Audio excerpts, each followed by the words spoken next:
In general, a lot is said about those who are entitled. When someone is in this position, they can be described as being very entitled and expecting the whole world to revolve around them. From this, it can be as though there are only two options.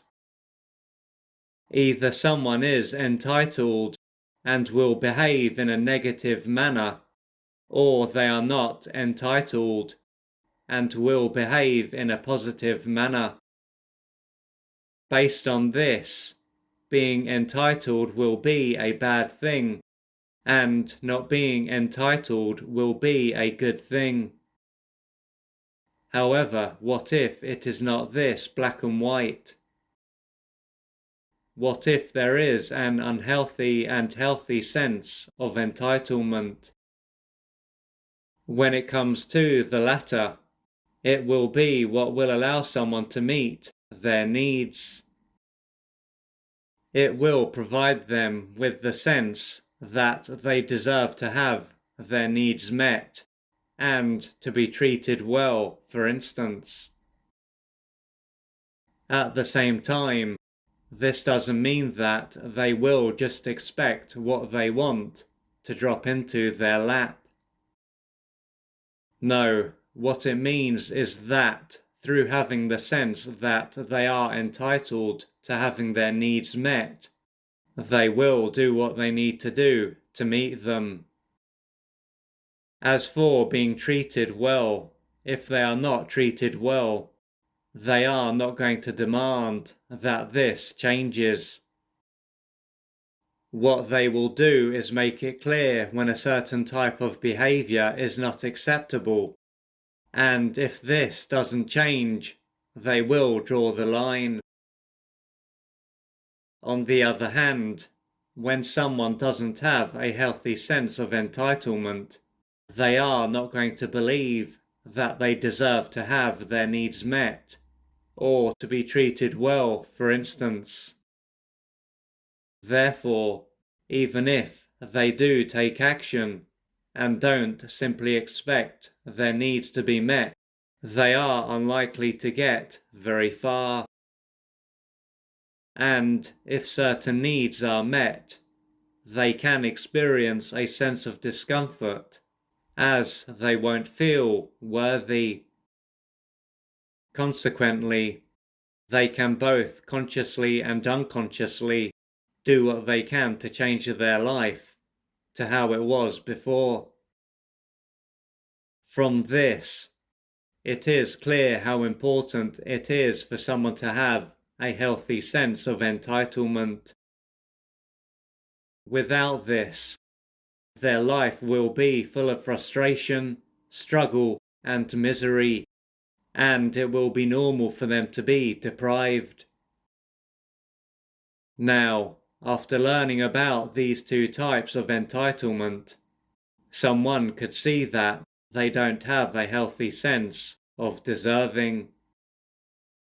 What could stand out is that no matter what they do or contribute, this doesn't change. If this is how their life has been for as long as they can remember, it can show that their early years were not very nurturing.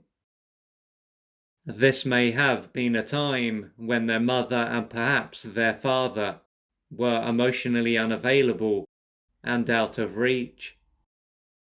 Their basic needs might have largely been met, but their emotional needs would have seldom if ever been met. As a result of this, they would have often been ignored and alone. Moreover, they might have often been put down and even physically harmed. The love, attention, and affection that they needed to be able to develop a felt sense of worth and deserving wouldn't have been provided.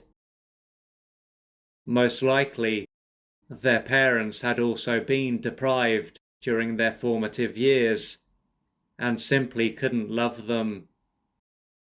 But as they were egocentric, they would have come to believe that they were worthless and unlovable, and didn't deserve to have their needs met or to be treated well. To handle what was going on, in addition to their brain repressing the pain that they were in, and a number of their needs, they would have come to believe that if they did what they wanted, they would finally be loved. This would have stopped them from facing up to the fact that they were helpless, and given them a false sense of hope. What this would have done is set them up from a young age to be a human doing. As they hadn't received what they needed, to know that they have inherent value, their doing will have been a way for them to develop a sense of worth. Now that they are an adult, they will still be trying to develop a sense of worth. The truth is that they have inherent worth and are worthy of having their needs met. For them to know this at the core of their being, they are likely to have beliefs to question and pain to face and work through. This will take courage, patience, and persistence.